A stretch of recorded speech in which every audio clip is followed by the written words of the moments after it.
है दाता साहब की कशफुल माजूब शरीफ है, छुपी हुई चीज़ों तो पर्दा ना ही ये कशफुल माजूब छुपी हुई चीज़ें खोल देती हैं। ये लिखा फरमाया जो कामिल सूफी देखना चाहता है वो सिद्दीक़ अकबर को देखे। तो सूफिया की फिर तालीम क्या है?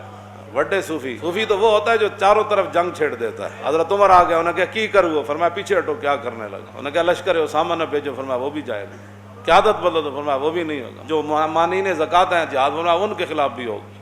ये ना कर, फरमाया सब कुछ होगा। सूफी तो वो होता है। उम्मुल मोमिनीन हज़रत सैयदा तय्यबा ताहिरा हज़रत आयशा सिद्दीक़ा फरमाती हैं मेरे अब्बा जी पर वो मुसीबतें आई, पहाड़ों पर भी आते तो वो भी पिघल जाते। आज उनके बारे में कोई बात करे, ये नहीं होगा। उन्हीं की शानें रहेंगी। सूरज की तरफ थोकण वाला थोको दे मुंह होते ही पैंदे, चंद नूं भौंकण वाला कुत्ता जड़ा चंद दे केड़े तक वो तो नूर बरसा रहा होंदा, थल्लों दे आऊ आऊ करन नाल कोई थोड़ा कुछ होंदा। सिद्दीक सिद्दीकन यानी उस अफजलुल खल्क बादर रसूल सानी असनैन हिजरत पे लाखों